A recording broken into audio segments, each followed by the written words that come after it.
And we're live. Hey, everybody. Hey, Lisa. Hey, Josh. Hey, everyone. Hope everyone's having a Uh, great Wednesday. Absolutely. And another, action packed, and by action, I mean I'm sitting on my butt, episode of the Dark Ozarks. And we're, of course, first of all, we're coming off of a really phenomenal event in on Saturday. Yeah. Great paranormal science lab event that's going on that went on, showing of the indie film The Lost Child at the 1849 Kendrick House, which is an antebellum home with an extraordinary amount of history. And of course, depending upon one's perception or opinion, certainly a lot of reported uh, paranormal activity at the house. Yes. And a shout out to Bookhouse Cinema from Yes. Joplin, who we do partner with at times on events, and they were our partner for the film and with our movies on the road, where we actually get them out of the theater and we show films in other locations. And so we'll have another one coming up at the end of July, and then hopefully before too long we will be having live events at the Bookhouse Cinema again, Good. depending on how the surge goes. Yes. That is right. And great event. Cool movie. I think we talked about that predominantly on Instagram. I think we might put that more toward the end for tonight. Sounds good. Here. Oh, um, Elizabethan Folklore and Hoodoo. Bookends. I know. I This may know. be your chance to talk about John D. Yes. Oh, and I do not ever want to pass up the opportunity to talk about John D.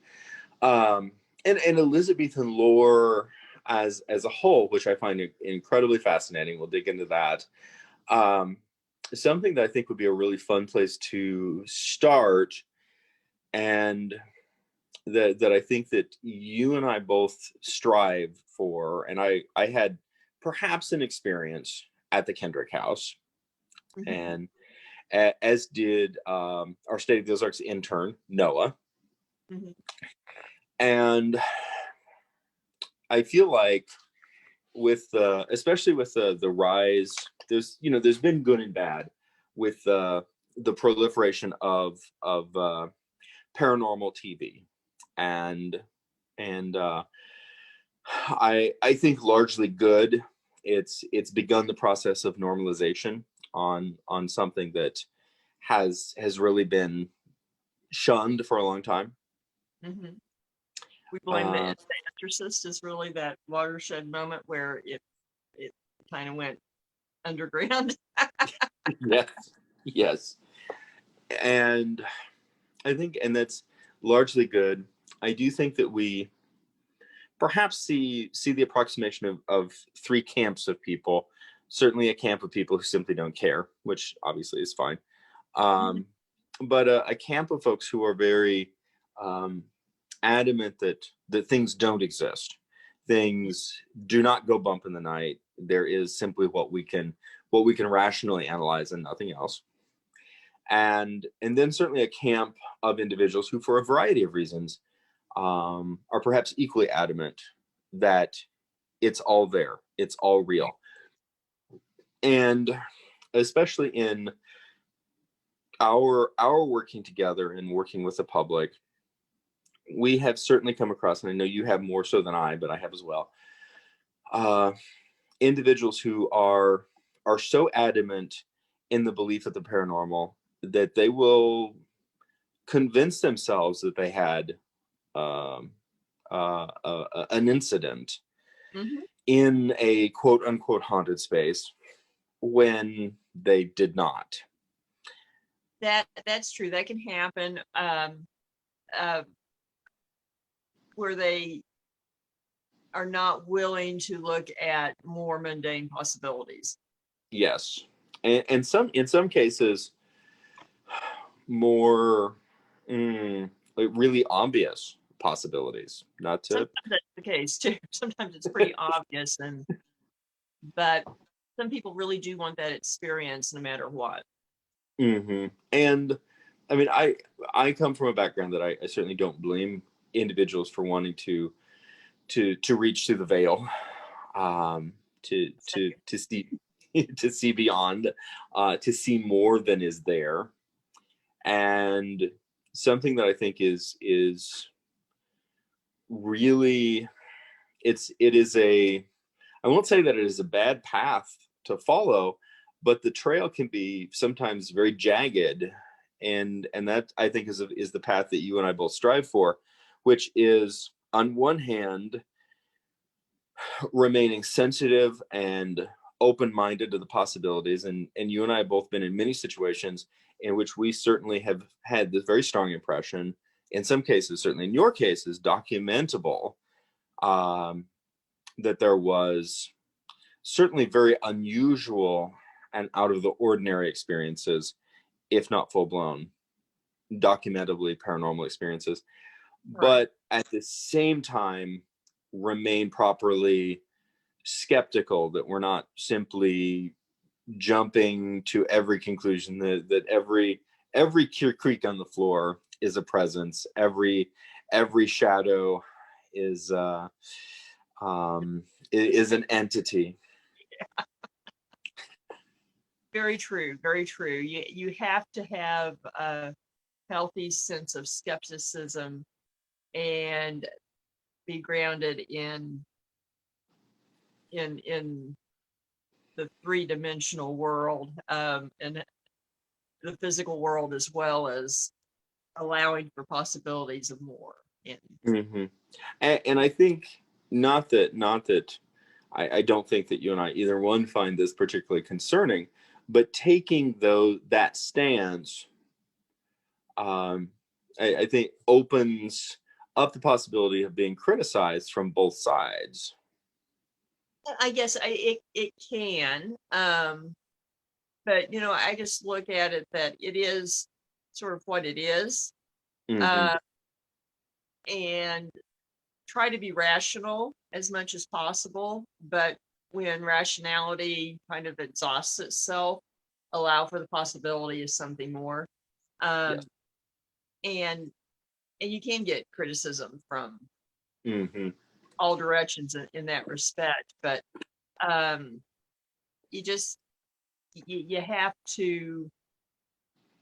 I look at it, you have to be as objective as possible in a subject that doesn't necessarily in itself to objectivity all the time, but you have to Yes. strive for it.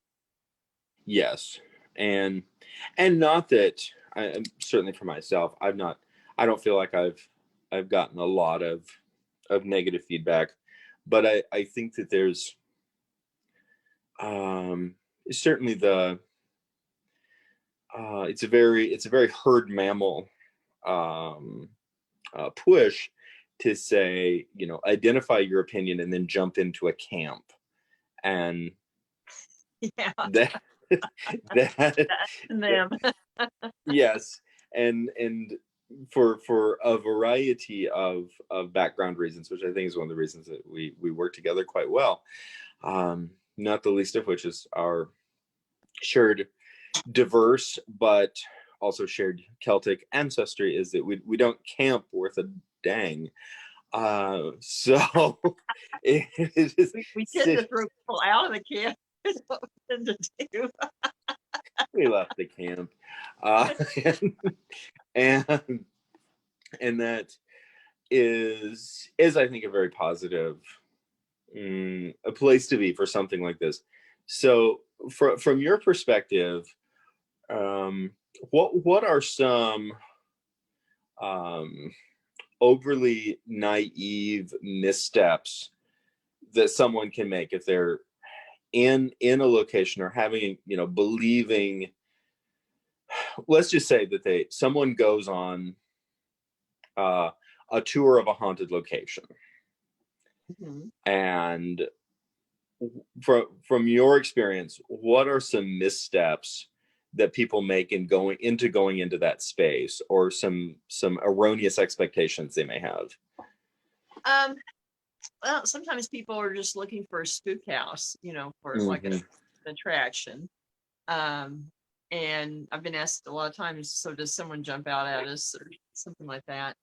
And no, I can refer you to some pretty good haunts um, in the area in October, but that's not what happens on investigation. Mhm. A lot of people are they're either so sure that nothing will happen or that it won't affect them in any way, that they can be a little cavalier. Mhm. Uh, and then sometimes those are the people who have experiences and get the most upset in some way, sort of, well, wait a minute, my worldview just doesn't quite square right now. Um, Yeah. and then there's some people who they believe so uh, strongly, and this can go two ways. You can have sort of the positive believers. I kind of equate it to say, oh, Independence Day, and Mhm. the believers who are on the roof, the sign welcome, as the beam obliterates them at ground zero. Um, and then those that believe so strongly that but are absolutely petrified of that actually being real. Yes. Uh, those that the first camp, um, sometimes they're too trusting or too open. Uh, Mhm. where the other camp is, can something follow me home? Can they, what can happen to me? So they're cautious, they're wary. Um, Yes. sometimes people are just the opposite, oh, I want a new friend come home with me and that kind of thing. Um, and being that open and not grounded, sometimes those are the people that something that wants to be a trickster will play with. Mhm. And that doesn't always go the way they wish. Right. Uh, on the other hand, people who are believers but are so terrified, oh, this is going to follow me home, they tend to be ones who are afraid that a demon's going to jump out around every corner. Yeah. Um, and so while they have that healthy sense of paranoia, I guess, which can be good to a point, Mhm. um, they almost don't let themselves have an experience. Right. Mhm. Or I think in some cases it runs a possibility of bringing um, an energy into the space that could actually be very provocational. It can, and um, and it, energy affects energy, and we are energy in physical form, and Yes. they push back, and so um, instead of being grounded in their own sense of themselves, they're more Mhm. preoccupied about everything else. Uh, Yes. being sort of everything outside their bubble affecting them. Whereas instead of worrying more about making their bubble strong, so Hmm. as a visual uh, analogy there. Yes. And so a couple of things I think is important to add, just continue that. And I agree completely. I think it's um, one, I've had the opportunity to do just a couple of informal tours of locations Mhm. with folks in several different areas of the Ozarks, simply because I know the area or I know the history. And they're like, "Oh, could you?" And I'm like, "Sure, why not?" Uh, and which is always fun. Um, but something I get with stepping into locations, in both cases structures, that have a lot of association with paranormal activity, i.e., the building's haunted. Mhm. That the first thing that people ask is it really haunted? And Mhm. I'm like, yes, it is. And the next, sort of the next response is, what's going to happen to me on the Yeah. tour? And the answer is nothing. Yeah. It's this is, I think in so many cases, this is not to discount the potential of malevolent activity, All right. but in so many cases, I think you could equate the question, is it haunted, with, is it crowded? And Much more so. That's probably a more appropriate question first. and the the idea that it would, so for example, if you were like to say, we're going to go into this space, is it crowded? Yes. What's going to happen to me? Nothing. It's just there's a lot of people there. Yeah.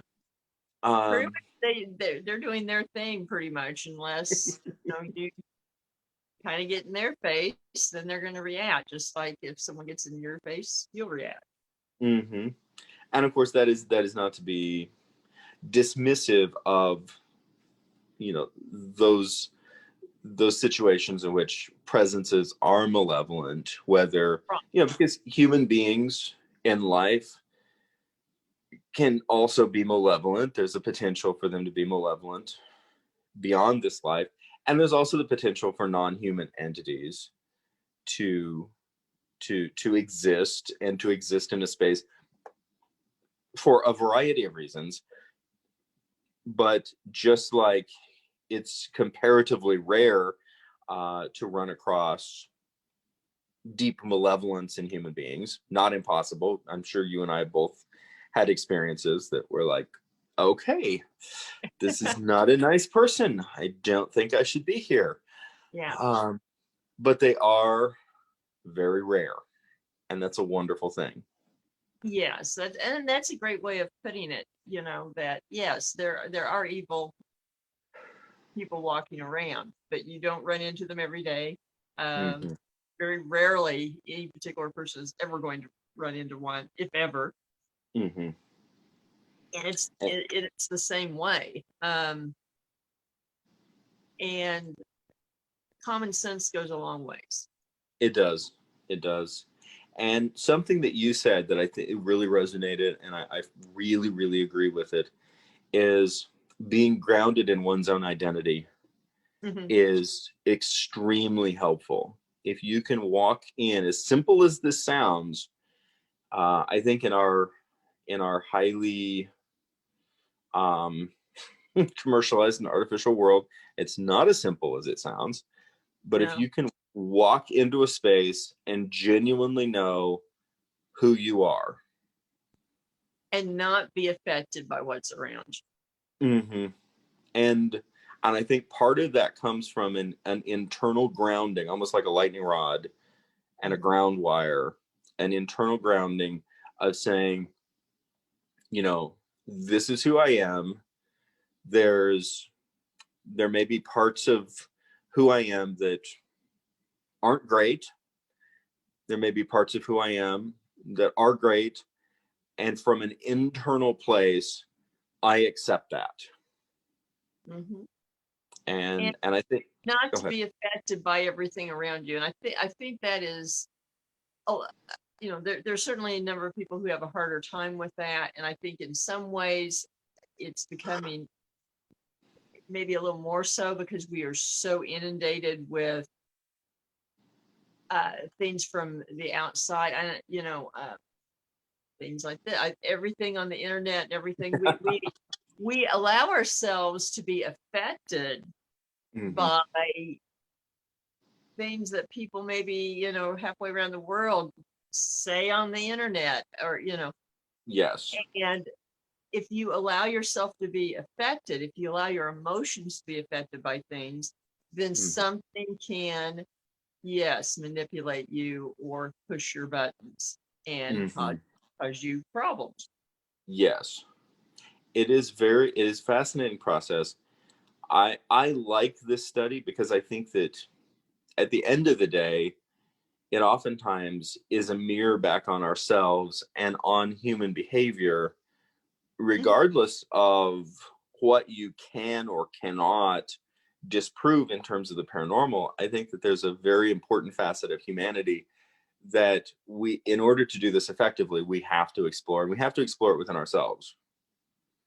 Oh, definitely. And that can be hard to do at times too. Hmm.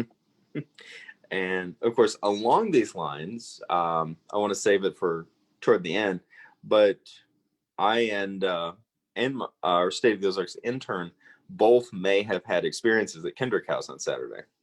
And that's fantastic. You told me a little bit, and I'm, um, and it's a good example of, like you say, sometimes things are a little crowded. Maybe someone was just there observing.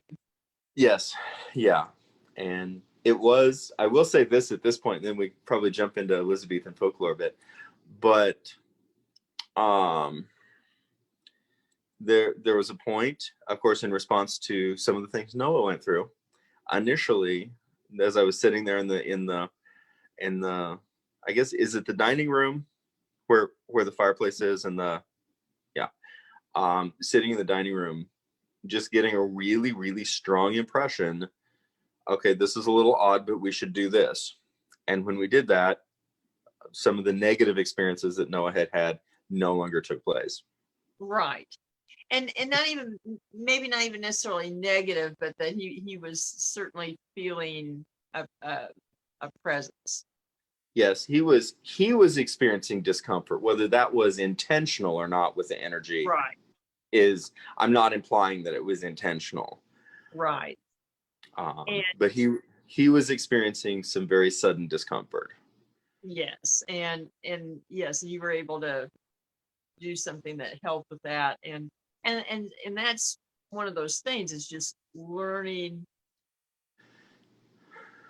intuitively too, sometimes sort of cause and effect. And that takes some time at times to kind of get to that place. Mm-hmm. And I'm very happy. Um, I felt like my previous visits to the Kendrick House, um, certainly nothing negative, nothing pushing back, but um, this sounds so whiny on my part. I felt ignored, Lisa. I, I felt that the residents in Kendrick House were like, "Yeah, you're there, so what?" Um, and and It's I think they were just to you, yeah, that's almost an acceptance. You've been accepted. yeah. I I think they were just focused positively on Dale, and that And that's entirely possible. and again, of course, as a full disclaimer, I'm simply giving my impressions. Hmm. That's there's and for people who are skeptical of my impressions, I welcome their skepticism. This is simply me sharing what I feel I've experienced, but it simply is what it is, on both sides. And Exactly. But you weren't ignored Saturday night. no, I felt very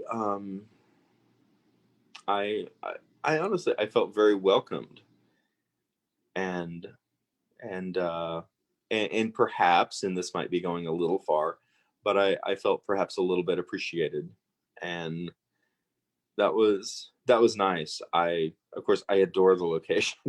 I'm like, this is this it not a lot of places get into your skin, into your blood, and you just want to keep coming back, but that's one of them.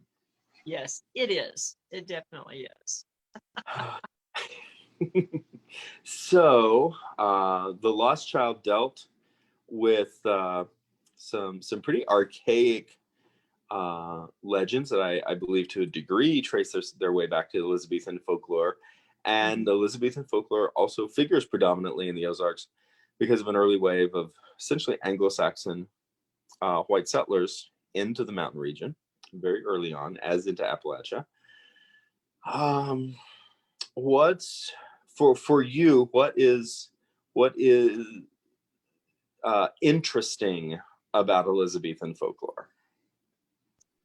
Ah, well, of course, I think it becomes very sort of iconic because it's been repackaged in various ways from Sherlock Holmes to everything else, that our concept of sort of that sweeping legend of, the hounds and ghosts on the castle wall, and all of that really kind of comes out of that era. It does. And I think it forms a large part of our accepted view of lore, of the idea of curses and hexes and all those kinds of things. Mm-hmm. And it just it reinvents itself all the time, so to speak, because it just keeps being carried forward. Yes, I agree, and I think you hit on something. A great deal of the substrate, not just of folklore, but the concept of paranormal lore. Mm-hmm. The substrate that is simply part of our consciousness, so much so that if you were to see it, if you were to see imagery of it even from afar, you'd recognize this as belonging. It's encoded into our literary and media images. It is, and when we, in just sort of a little wider range, when we talk about witchcraft and these kind of things, all sort of those things that we recognize, even if we don't know the name or this or that, really comes from that time period. And some was dealt with in the movie that we watched, The Lost Child, which we recommend to people watching. We found out Yes. it is on Amazon Prime now, so you can watch it if you have that. But one theme in there was basically witch pegs, but Yeah. the idea of triangles to ward off witches and evil spirits and various monsters of the forest. Yes. And the reason for a triangle, originally witch peg tended to be a forked stick that was broken off with the fork and part of the stem about the same equal lengths, and usually they were either hung from trees or they were buried in a pathway to the house because a witch couldn't step over it, that kind of thing. But that goes back to Elizabethan times, the idea of witch marks and so forth, and witch balls to protect a space from witches. It's now this is and I need to dig more into this, but I want to just kind of get your thoughts on this. There seems to be some really interesting conflation between certain practices to ward off witches, Mm-hmm. as well as the idea that those practices are um, are something used by witches. That can be true. Yes. Yes. It's now there's a great meme um, that says that, guess what? Garlic is not actually, a repellent of vampires. That was a conspiracy theory created by vampires because they wanted to flavor us properly before consuming our blood. we're being seasoned. in and I've been very interested in that conflation, but I also think that this leans over into something that the lost child deals with as a concept, but is a valid part of Ozark folklore, which is the comparatively unknown term of power doctor, and the idea of essentially using witchcraft to defeat witchcraft. Yes, yes. And that was portrayed very subtly in the movie. Yeah, and I like that. Yeah, I did too, because if you aren't familiar with the concept, you wouldn't realize the character was a power doctor. Mm-hmm. And A power doctor with a problematic past. a problematic past, yes, but ironically, in that context, in that worldview, actually trying to do right. Yeah. Yes, from that perspective. This is I'm gonna throw in two subjects. So we're on the subject of power doctors and sort of using witchcraft to defeat witchcraft. But I think this is an important theme that I found really powerful in the film, and I think it bears some discussion into this larger narrative. That so we read these examples of, say, crops failing or someone falling ill, and then a local outcast woman being blamed for the pestilence and then terrible things being done to her. Mm-hmm.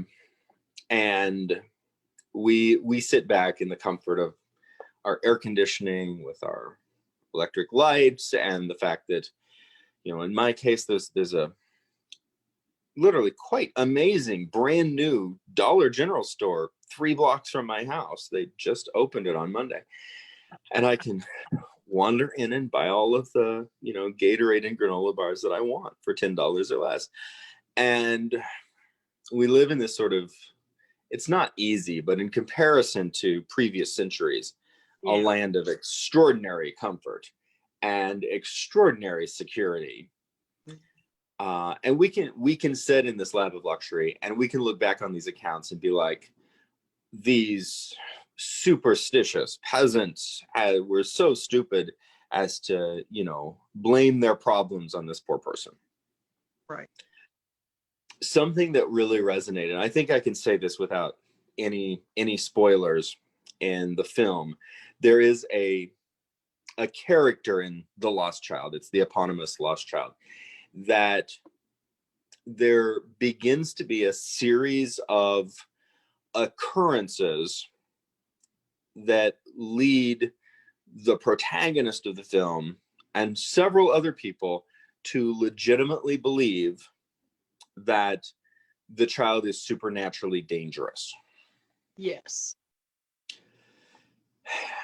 And in the magic of some pretty exquisite modern storytelling, we as the audience really begin to consider the possibility that he is. Yes, there certainly is a portion of that middle of the film that you really have to wonder. And I love the nuance of that emotional process for the film, because it takes us out of this place of arrogance, and places us within the realm of having to say, if this were the situation I was in and I was becoming increasingly desperate, and in this case the protagonist unexpectedly falls ill, and that becomes one of the hallmarks of the potential of this supernatural entity. Yes. And we look at the, for example, even just the extraordinary panic and negative response that we've seen over the potential of falling ill in the past year and a half. Mm-hmm. And that's not at all discounting the potential and the devastating potential of falling ill. But I think when you look at us as how our society has responded with negativity and panic, we're not very far removed from Salem. No, no. From Salem and from the Elizabethan sensibilities of witchcraft and other entities, and the entity involved is a tatterdemalion, and which itself, it comes from Elizabethan times, that it's a raggedy man. Yes. Um, and not necessarily anything more than that, but it's that sense of, I think, the outcast. Why is he raggedy? Why, and The they do a good job unknown. of, huh? The unknown. The unknown. And they do a good job in the movie by dressing the character that could be this entity as as a raggedy person. Yes. And I think that there's certainly many elements of the dark side of the Fae Mm-hmm. in this. A sort of a trickster spirit appearing perhaps as the image of a child. Mm-hmm. The dark of the forest, the unknown forest. Yes. The simply things existing where they should not. Right. And I find it interesting that, basically something that 400 to 500 years ago started out as someone that was raggedly clothed, over time took on the connotation of basically they were ostracized for a reason. And the Mhm. reason is that they basically can suck the life out of people, and they do it Yeah. their own longevity. Yes, to achieve um, their, or to maintain their fey immortality, they have to draw the life force from mortal living. Yes. And which, interesting enough, I just this ties directly into it, but the fairy lore, the Celtic fairy lore and Elizabethan fairy lore of changelings, Mm-hmm. something that I just came across was the strong implication. So the danger of fairies is that they steal children. Right. But a lot of things that I've looked into have dealt with, they steal children. And you go, okay, why? And they're like, we don't know, they steal children. Well, I ran across They just disappear in the woods. yeah. Our children are gone, that's all we know. But that very interesting source that directly implied that there's certain types of fae that, especially dark forest fae, Mm-hmm. that draw their immortality from the living, and that children, because that they are young and innocent, have the strongest life force to essentially vampirically consume. And so they steal children for that purpose, that's the sort of the magical intent. Well, I can see that in sort of the analogy to what a tatterdemalion is supposed to do, Mm-hmm. And I think another thing from the time period is, and we've talked about this in the last week or two, and I'm sure it affected lore in England, was what happened in the Germanic areas of Europe during that time Yes. period, the time of desolation, when there was famine so bad that people were eating their own children, and that's where some of the dark fairy tales come from. Yes. So, you would have ragtag people out in the, woods trying to survive.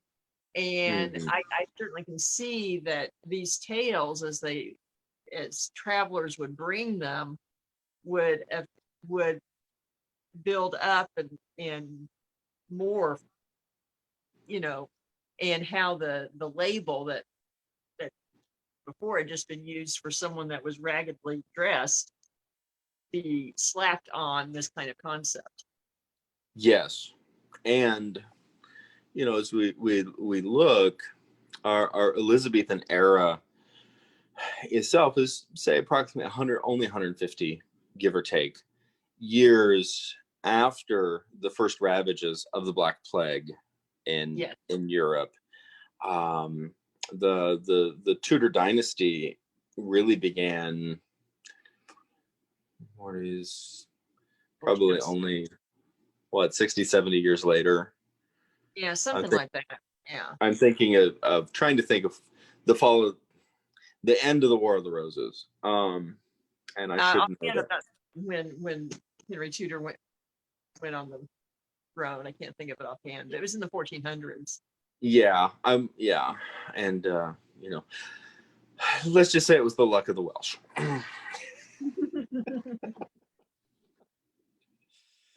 Oh, I still love those rose motifs, though. My goodness. But the the now I have like 6 other things stuck in my head. Oh my gosh, my own brain creates its rabbit trails. But not long after these ravages, and the fact that after 1347, the Black Plague would ravage Europe multiple times, and became a bit of a fixture. So you think about that. For example, villages largely having their population wiped out, but the possibility that a handful of children may have survived and then we were living in the forest. Really, really devastating. Or someone that's suspected of having it and being ostracized from the village so that others wouldn't get it. So there's all Yeah, kinds of where these things would come from. it is, and it's really, I love Elizabethan folklore because it is in and of itself, to me anyway, a really interesting melting pot of lore, essentially combining Celtic Welsh, Anglo-Saxon, French Norman, and Roman belief systems, sometimes mixed with initially a heavy dose of Catholicism and later Anglicanism, Church of England elements, the incorporation of the zodiac, the sort of the Julian calendar and the Greco-Roman zodiac, and elements of that lore, things like especially the goddess Diana or Venus. Yeah. And sort of moon lore, planting lore, and just the notion of the power of different plants and yes, so forth, which all of that comes forward and becomes prominent in Ozarks lore. So. very, very much so. And I think it's one of the things, sort of an underlying point of fascination with Ozarks lore is actually its association with Elizabethan lore. That there's Agreed. really, really strong connotations, and something, I don't know, to me just wonderfully fascinating, that sort of like going into a castle or a great manor house and finding this trunk or this chest, and opening it up and finding these esoteric things from a lost era. I knew you were going to To get me, around to D. of course, which, Josh's hero of the Elizabethan age, if you ever have trivia night for Dark Ozarks, is John Dee. That's the answer. Astrologer to the Queen, and tragic figure, brilliant figure. Had, I think it would be appropriate on all levels to use the adjective puckish sense of humor. And just a quick reference to Shakespeare's Robin Goodfellow and sweet Puck youth. And I did say Puck with a P. Yes. Just in case that there's any overzealous censor people gadding about. That and John Dee, and something that, of course, a variety of nation state entities really despised Elizabeth, not the least of which was Ireland and Spain. However, and yeah, but within the confines of England proper, Elizabeth really seemed to bring a pragmatic sense of tolerance that was surprisingly modern. Mm-hmm. Well, and I think that comes from what she witnessed growing up. Yes. Yes. Oh, yeah. Fortunately, she had a pretty level head. Mm-hmm. Probably wouldn't have made it to the throne otherwise, but No, I think, I think, first of all, I mean, of course, as it was not unusual for royalty, she was extraordinarily well educated. And you could say, you could put all the qualifiers on that she was very well educated in her day, compared to other women or of the era, which of course she was. You could say that she was, well educated in things for her day. I think it is better within the even lens of context notwithstanding, to simply say Elizabeth was extraordinarily well educated. yes, and insightful and shrewd and Yes, and very logical. Savvy. Yes, and at least through much of her reign, certainly not given to nation endangering neuroses, like some of her other family members. No reason to bring up Henry VIII at a time like this. And that, being willing to take this very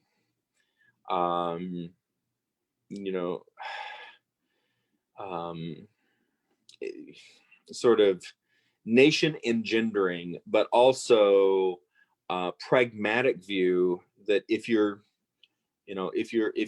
not plotting to overthrow the throne, Mm-hmm. then who cares what you believe? Yes, it was very well. I think she certainly saw the damage that had happened between her father and then when Mary took over, and then of course Edward during the Regency. That it really just practically destroyed the country. Yes, and of course her, the Elizabethan reign is remembered has to a large degree not only helping England become the British Empire, but also ushering in an era of comparative individual freedom and many modern sensibilities.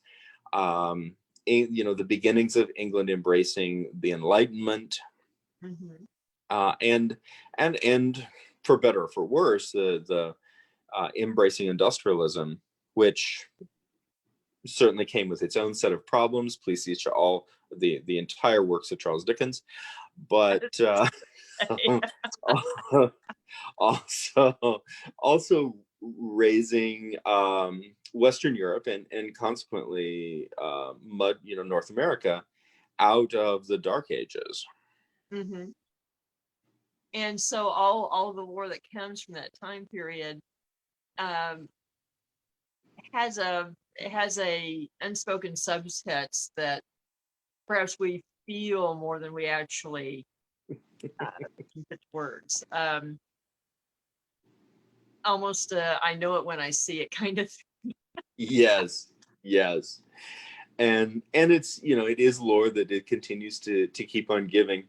I think many of us, and this is going to sound a bit odd, I think, but I think many of us were introduced to Elizabethan lore, in all fairness, through the original 1969 Scooby-Doo.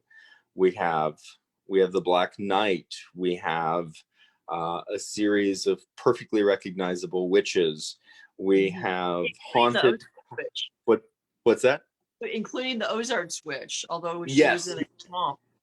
It had to be the southern edge in Arkansas, I guess. Absolutely. next to Boggy Creek.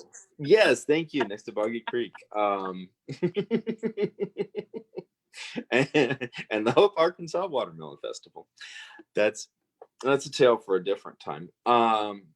But the the haunted castles, the Black Knights, the ghosts in chains, all of these things that we just recognize as we simply recognize it as a substrate of our ideas for paranormal. Much of this, as you said, does come, and the Hound Baskerville. Mm-hmm. Very much so. Now, interesting conflation, and certainly we see some beginnings of this, I think, with probably English colonization in the West Indies, and the hybridization or the fusion of Anglican beliefs, Elizabethan folklore, West African animism, indigenous West Indies tribal beliefs. Mm-hmm. We start to see the simmerings of what certainly in Haiti and Santo Domingo and in New Orleans and in Creole country and Cajun country becomes the recognized religion of voodoo. Similar elements percolated, particularly in I think the Low Country of South Carolina and the Georgia coast, and began to be conflated with Native American belief structures, Mm-hmm. and also a lot of what increasingly in England and Europe began to be outlawed as witchcraft, which was largely folk medicine and folk medicine practitioners, all began to seemingly culminate in North America. It seems to have a strong culmination in sort of our eastern seaboard into Appalachia, with all of these different cultural elements adding, is something that is still often misunderstood, and that is hoodoo. Very much so. Voodoo, for one thing, it has the connotation that it's always bad. Yes. Many people have that connotation, and that's not the case. No. Some of it, first, I mean, as a recognizable religion, it's very multifaceted, but some of these structures and beliefs are incredibly beautiful. They really are, and there's so much of voodoo that is all around honoring ancestors, protection of spaces, what modern, the more modern New Age view would call white magic. Mm-hmm. But on the other hand, yes, there could be what you would call more dark magic, Mm-hmm. usually in retaliation, Mm-hmm. uh, if someone had done something, and and not always in the sense of voodoo, but it's very parallel to the concept of a power doctor. I guess I should say that to begin with, when in the context of voodoo, a particularly when you're coming up in the Upper South and everything, a practitioner is called a hoodoo, and so the person is a hoodoo if they practice voodoo, or they tend to bring bad luck, which in some people's minds is one and the same. So, but Yeah. a power doctor per se is a little separate, but there's parallels because you have practitioners who can basically use their skills against other practitioners, Yes. and Yes. um, and I do find that interesting. There's a interesting case in Missouri from 1904 that was actually from the St. Charles area of Edward Pierce being convicted of murder. And there was testimony that he was a hoodoo and that the murder was accomplished through the use of voodoo. And I liked one of the witnesses for the prosecution in this murder trial was another hoodoo, and and I liked one thing that he said is that a hoodoo is born, they are not made. So either you are or you aren't, and it may take many years to figure out your skills, but that it's all based around herbs and plants. Yes. And what plant has power for one hoodoo may not have power for another. Mm. And testimony actually got into the scope of towel balls, or what more commonly referred to as fetishes or fetish balls, Yes. which it basically is basically a spell bag used to cast a spell on someone else or as Mm-hmm. protection, vice Yes. And certainly, I think a hallmark, really, I suppose, two hallmarks. Well, I'll take that back. 3, 4, 5. No, I'll stop at 3. I need Uh, to find a pin. yeah. Wait, there's a flowchart. No, I will refrain. Visual aid? Interpretive dance, Okay. but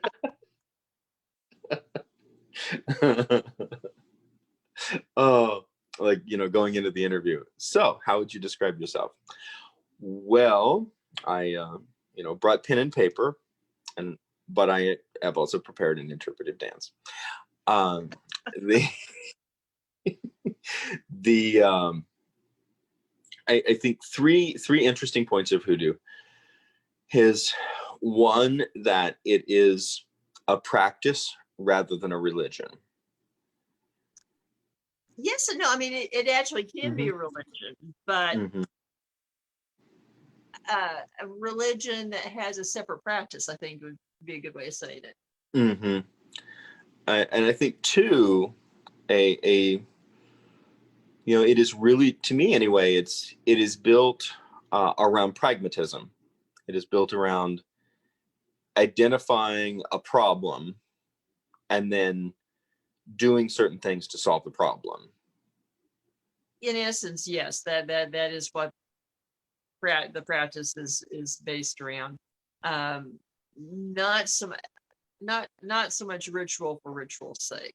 Mm-hmm. Not that it's sort of the, to me anyway, it's just vastly removed from sort of the the high magical practices of like the Hermetic Order of the Golden Sun Yeah. and the studies of Crowley and these sort of things where they're going, we want to summon something cosmic, and it is just so far removed from I have somebody doing something bad and they need to stop.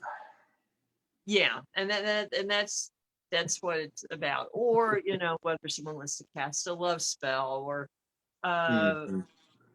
a spell for their crop to do well, or Yes, for again, like, and of course this goes back into many traditions, and it's hard to find a paper trail, so to speak, because on on spring planting and moon fertility rites, um, because because some of those things just don't get written down. Um, but there's some pretty strong indicators that these practices have existed well through the 19th century in various spots of rural America, um, and and possibly later, into the 20th century, and that to someone who is unprepared or culturally ill-equipped to understand it, they would be going, what in the heck are you people doing? Yeah, But from the more original context, that this is, you know in various ways, reenacting the fertility cycle to ensure a good crop, and we need a good crop to survive. So hmm of course you're going to those types of things. um, Again, just that sense of pragmatism, and also I feel like highly marginalized populations, that there's a very strong, um, a much higher rate of usage. um, I'm going to say some very unkind things that I only partially mean. uh, that that that hoodoo largely was the pragmatic, pragmatic attempts to ensure safety, security, and justice for marginalized groups. In many cases, marginalized either marginalized for uh, race, or marginalized because of economy, that uh, would not be able to see justice in the judicial system of that era, or for cultural reasons, they simply did not trust the judicial system of that era. Very true. Very, very true. I think that's fair. Um, and I think it's interesting too, because we know, I mean, we know the antecedents of practices here. You go back to the Caribbean, back to really the 1600s. Mm-hmm. Um, but a lot of this was very much, for a long time, it's word of mouth. It's cut, it's not advertised, because you didn't want people in power to know what you were doing, Mm-hmm. um, and those kind of things. And we talked earlier, I think it's interesting, the first time the word hoodoo was printed was 1870, although the term itself, certainly predates that. Um, Yes.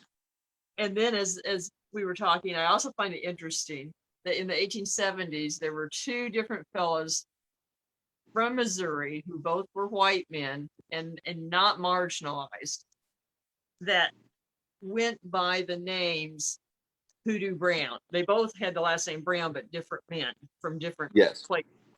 But they were both known as Hoodoo Brown. And um, ironically, not much out there as to either why they got that nickname, but and I'm not so sure that they were actual practitioners, but perhaps that the alternative meaning that they, bad things happened around them. They brought bad luck to people, Yes. and their lives kind of bore that out, one more so than the other. Now, one actually, it kind of, in a way, makes you wonder, because he grew up in the Lexington, Missouri area, which is up on the Yes. river. Mm-hmm. uh, little ditzy. There would have been, and the family was well-to-do. So he may have been, had exposure to voodoo from the slave population there. Right. The other one is from more southern Missouri, so I don't know whether he would have or not.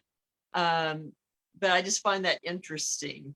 It is. I think it's incredible information Mhm. and really incredible documentation. Um, this is an aside, but I for some reason I just keep thinking of it, so I'm going to throw it out there and possibly get myself in trouble.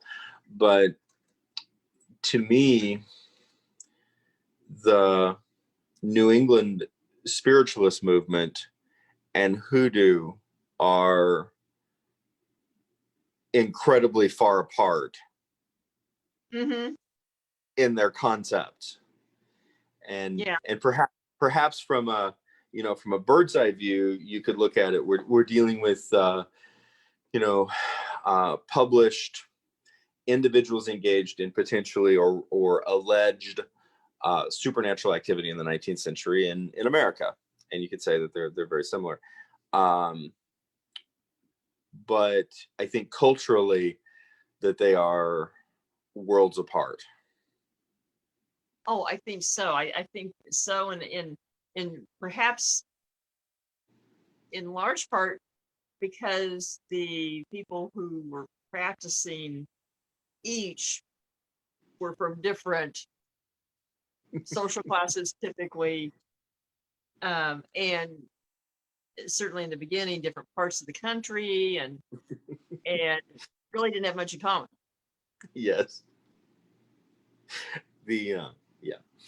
I keep thinking about some of the sort of the pragmatic survival oriented um, root workers of various groups in North America, as opposed to the Fox sisters and the Finger Lakes region of New York. I just keep putting those two together, and they just keep not going together, and I think find it rather, you know, uh, rather comical in a weird It's sort of way. colliding or worlds just, passing each other, ships passing in the night, one of the two. Yeah, yeah, and just keeping going on the directions. Of course, we this might be a good place to transition back to some of our experiences over the weekend. The Kendrick House appears to have some hoodoo connections. Yes, there does seem to be some uh, basis for the idea that there was voodoo practice there by the slaves. And it wasn't like a plantation or anything. There was a slave woman and her 5 children at the time of the war. And it does appear that uh, whatever practice was done was probably for protection of the women and children. Yes, And yes, and that seems to carry through, and typically how it's usually described is when you have uh, protective presences there, or conjuring or whatever, that they tend to go about their business, and part of the practice is to make offerings over yes. time. And usually it's rum or tobacco or rice, eggs. Um, Hmm. and then if there's no one there to do that anymore, they kind of are kind of childlike and kind of get mischievous, etc. But they don't act outside of their purpose. Right, right. And it's And that does hold true even today. That very, very protective, particularly of women and children. And if you have occasionally you'll get a man that is sort of antagonistic or very arrogant on investigation or something, and it's not unusual for them to be thumped in the head and things like that. yes, So, which comes back to some of the experiences that we got to have, or things that I suppose you could. I mean, all disclaimers aside, these were things that we experienced Mm-hmm. on Saturday night. Yeah. And of course, I was there with our long time State of the Ozarks intern Noah. Uh-huh. And Noah's 18, and I was very excited to have him come into this space, simply even just for the history, because he loves history. And so, but at the same time, we have a young man who's 18, and he's a big kid. I mean, he's much taller than I am.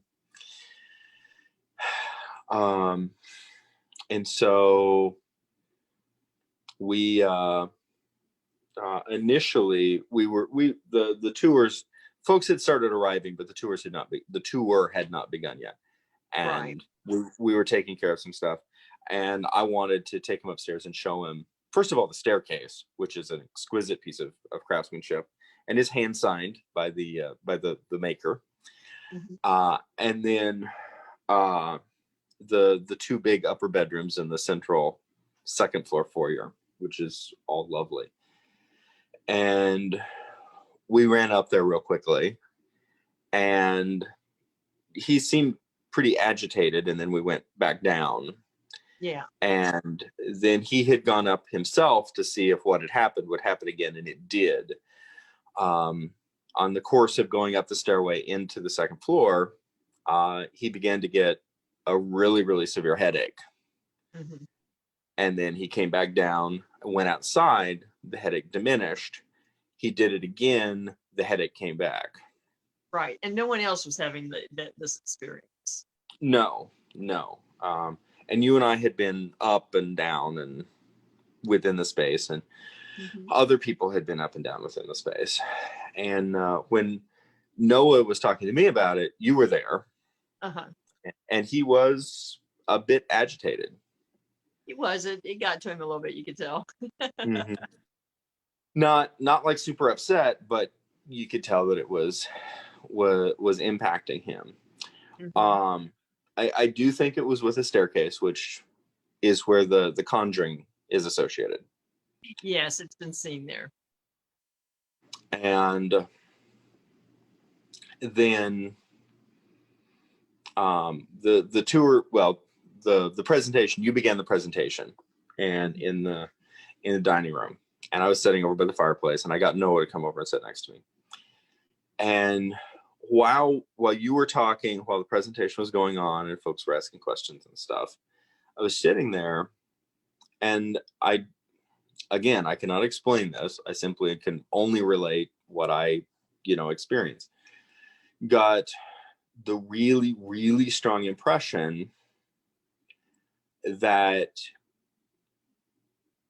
it needed to be shown. It wasn't something obviously that could be told, Right. but I needed to be able to show the house's energy, that Noah was with me, Mm-hmm. that he wasn't a renegade, he wasn't an unproven interloper, Right. that he was with me. And I had the very, very strong impression that to do that, when we went up the stairs and was upstairs, Mm-hmm. for him to put his hand on my shoulder, and we would Mm-hmm. share energy going through that space. You call it crazy. It is the impression I had. It was a very, very strong impression. And It might have been an inquiry, basically, does he belong, yes. And so before we went up, unfortunately, Noah does trust me. I've been his intern boss for many years at this point. And and we're good friends. And I said, this is weird, but this is what I want you to do. Mm-hmm. Before we start, as we start up the stairs, put your hand on my shoulder, keep it there the Mm-hmm. entire time. And he did. And had no negative effects, no headache, no sense of agitation. And I really focused on doing what I do, which is the same thing that I do if I walk into a stable full of horses I don't know, which is just refocusing, grounding my energy within space and doing the best that I can to let my energy speak for itself and say, I'm here, but I'm stepping into the space with humility. I'm not trying to make you do anything. I'm not here to hurt anything. I'm simply another, non-threatening energy within the space. Right. And it worked. There was, the first 2 times he was up there, he had a terrible headache. The second time, he did not. Yeah. And I think, I think there's a lot to that. And I like what you mentioned about like comparing it to walking into a stable. We often talk about, our body language and how we speak, our tone and things like that. But there's more to that when we talk about grounding ourselves and being aware. It's our energy, our, you want to say, a vibe that you give off, or however you want to term it. That's all part of all of those things, that how we interact with the environment. And we're aware of that when we walk into a room full of people. You can tell when you walk in if there's someone that is very antagonistic. You can feel it. We can't put our finger on it, and that makes us nervous because you can't put your finger on it. But yeah. it's true. And I think it is. It's the communicative language of energy. Mm-hmm. And I think it very much stands to reason that once we're disembodied spirits, that's really just what we have, is the communicative language of energy. And it may, and to be honest, I kind of equate it to someone losing sight or losing hearing and other senses becoming more dominant. I think it's this. I think energy becomes more dominant. Yes, I agree. And the other thing, and it's something I've found increasingly interesting in terms of study, our sort of modern society, and the suggestion, the simple part is that, the things that society brainwashes us into, but you could say that they're, existent, unconscious tropes, relying heavily within our subconscious, that it isn't about authenticity and how we simply exist in space. It is about creating things, creating personas, and then learning how to fake those to people for various means. Yeah. And to put it very bluntly, for horses, ghosts, and conjurings, that entire artifice is a pile of crap. They see through it very quickly. yes, because I've had experience with all three, and that they're artificial constructs, that really are. They might not be meaningless in a business networking event, but they're certainly meaningless when dealing with cosmic energy. Very much so, and that's why you have to drag me to a lot of networking events. It's there's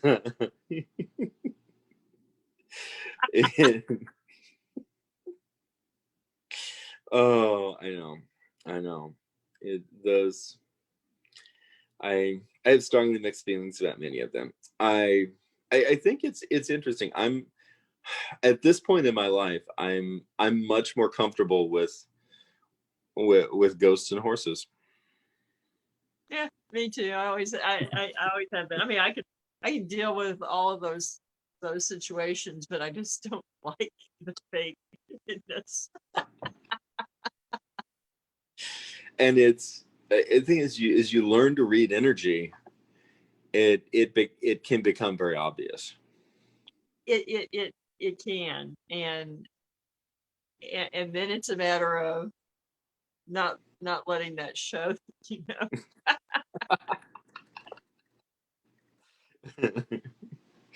I know it's interesting dances that that we do in society, and I do think that the people who oftentimes are the most adept at the dance are the most uncomfortable in those haunted spaces.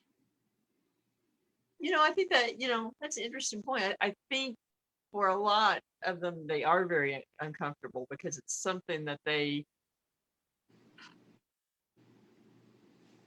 can't bounce off of to know and react the Hmm. same. And it is very much entering into a space of lack of control.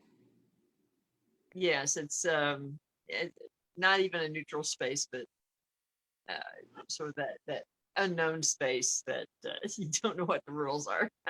No, no. And and I think we do also, and I think this, a lot of our societal neuroses arise out of this, of an illogical but an emotional desire to control situations. Hmm. We say it's for positive reasons. Whether it is or not is up to debate. But to watch almost any sitcom, and I don't, but I used to, and it's invariably someone, character A does this, and then character B, C, and D decide to fix it, Right. and engage in this madcap process that then they invariably fix it, whether it needed to be fixed or not.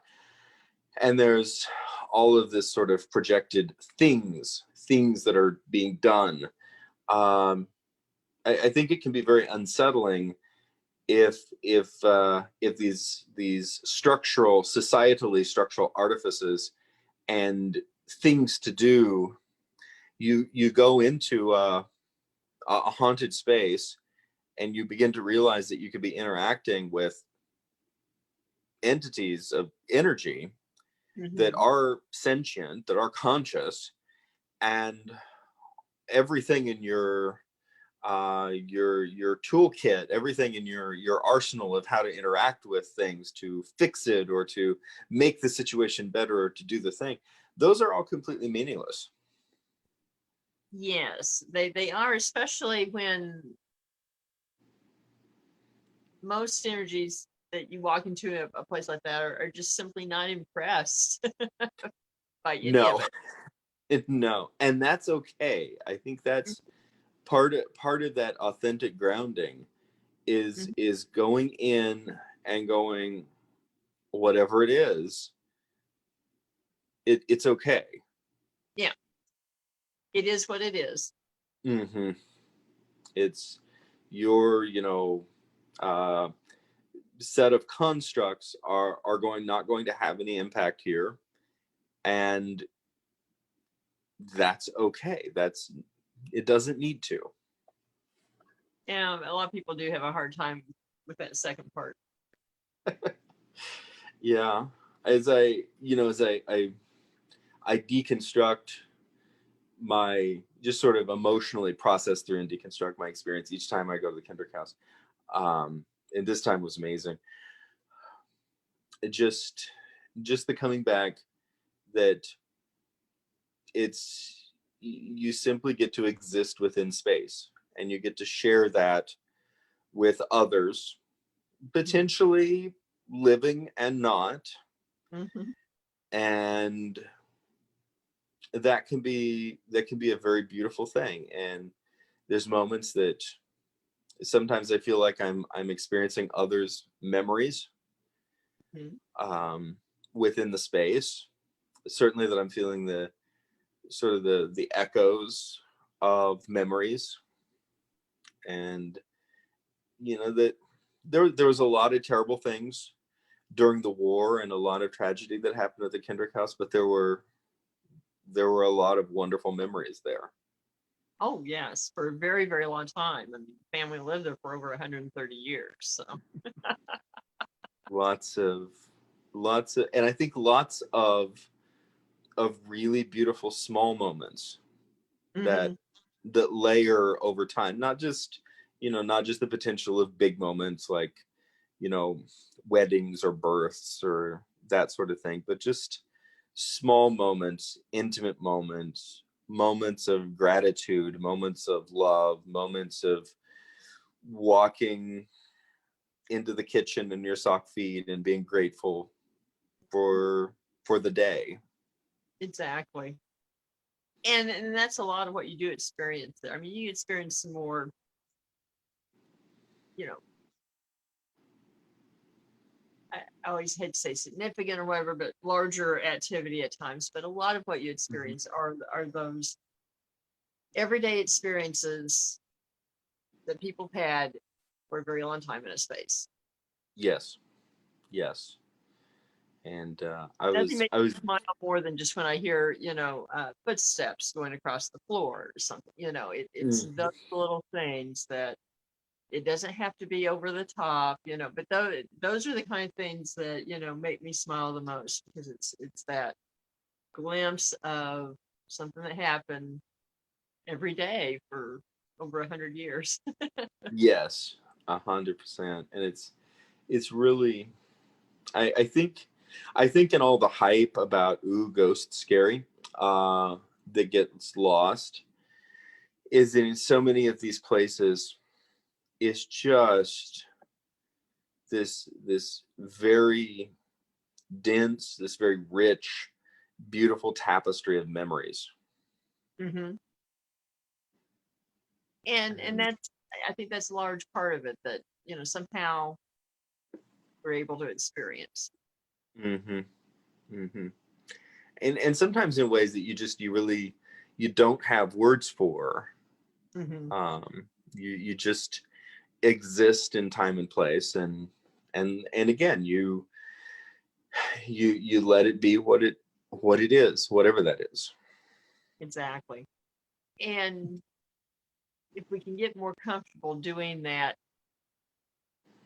I think it's better for us. And it kind of takes us back kind of full circle if we start talking about the Elizabethan era, that it kind of goes full circle to being sort of more accepting of all those echoes. Yes, yeah, as difficult as sometimes it is to understand, and I think that's how we actually move forward. I think so. I really do. Hmm. I think I know what I'm writing about. Well, good. For people who don't know, I'm editor-in-chief of State of the Ozarks, and I have to write things on a highly regular basis. Uh,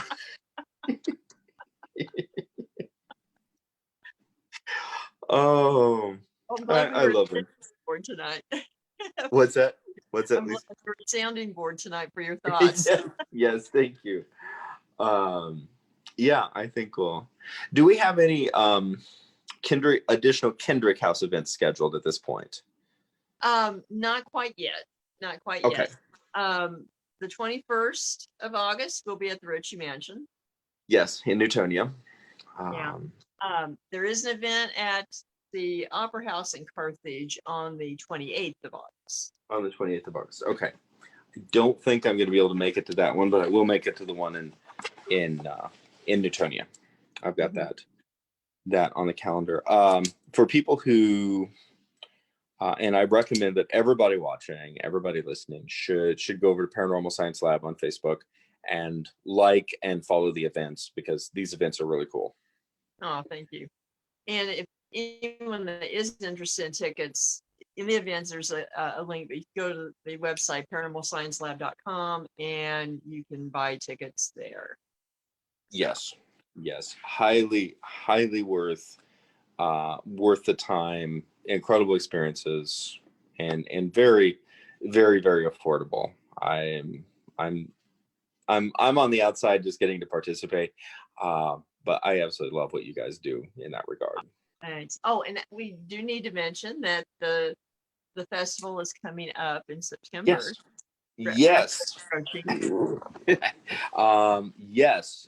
Time, date, place, 10 a.m. to 6 p.m.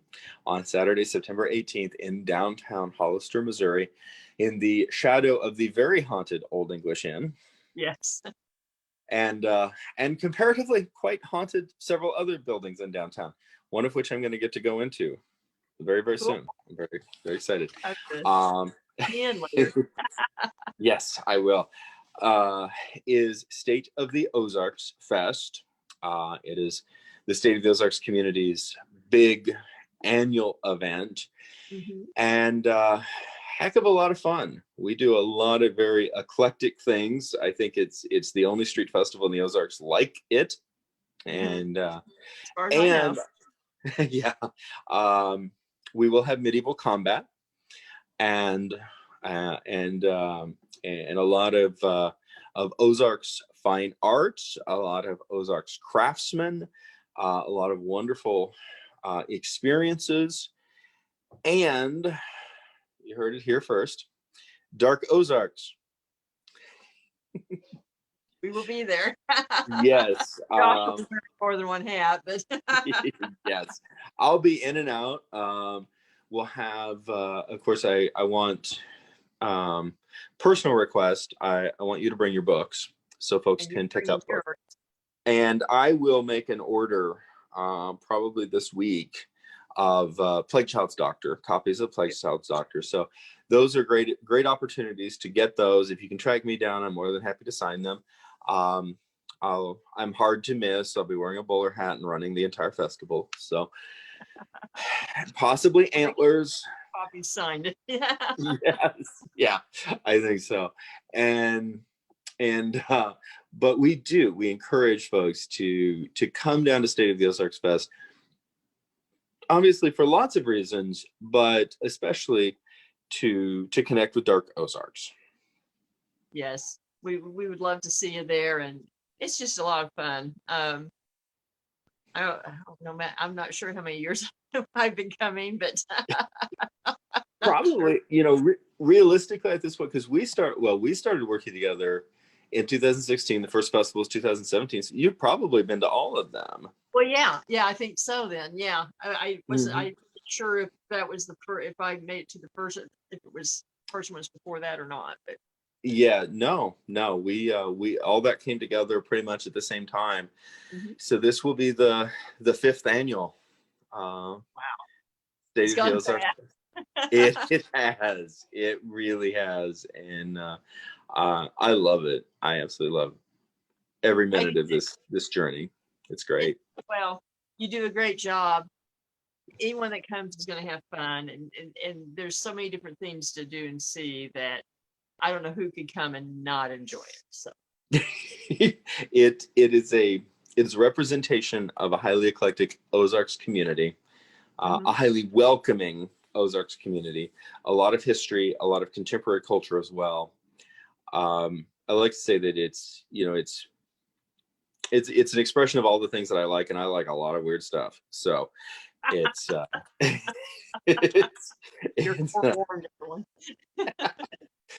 very okay. So funny story.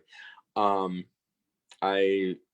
we originally pitched the idea with the folks in the city and everything, it was essentially pitched as an Ozarks arts and crafts fair, and it is. There's arts and crafts plus, and I was continually updating the roster of participants, which of course everyone involved with the festival was seeing, and I started adding in all sorts of things. And I added in Feast of the Goblin King, which is a cosplay Renaissance group from Hartville, or near Hartville. And next meeting that I had, the question I get is, I thought you said this was an Ozarks Arts and Crafts Fair. And I remember saying, yes, yes, it is. I have an idea. Please trust me. Let's just run with it. And fortunately for the team, they did trust me. In all fairness, full disclosure, public disclosure now, I was crossing my fingers behind my back going, boy, I hope this works. But I had this vision. I had this vision of this extraordinary, sort of highly respectful, but very rambunctious, eclectic, multicultural Ozarks event culminating in one place on the street that was part history exhibit, part traditional Ozark Arts and Crafts Fair, part Renaissance Fair, part cosplay convention. And I'd say we've done that for 4 years, It has, and actually the medieval reenactors, I think, are the highlight, ironically. I'm very excited. Spoke with the captain of the Order of the Red Boar this morning, and our live steel medieval combat fighters, and they're looking forward to being back on the street and pummeling the daylights out of each other, wearing full armor and using real weapons. Yep. It is fun for all. Yes, I believe so. I do. So come on down, and Lisa and I will both be there, and check out the Dark Ozarks tent. It is going to be right in front of the Old English Inn. And check out the Old English Inn too. Yes, and possibly, I think we're far enough out. If you can stay at the inn, book it now. Those rooms fill up fast. Very, very nice rooms. Very haunted. Very, very affordable in terms of lodging. They are, and it's a beautiful place, and it's a unique experience, so it's well worth it. Yes, so book your room, come downstairs, experience the festival. Cannot miss the Dark Ozarks tent, because it's going to be right in front of the Old English Inn, and I know because I created the map. Hey, at least I won't get lost that way. No, just right there. So, oh, anything else? I think we've about covered it tonight. So good talk. And yes. Anyone that has questions, let us know. If you want us to talk about anything particular, let us know. We'll do our best, and we'll see you next Wednesday. Absolutely. Looking forward to it. As always, Lisa, appreciate you. Thanks, Josh. I appreciate you, and I appreciate everyone out there listening. Absolutely. Thank you, guys.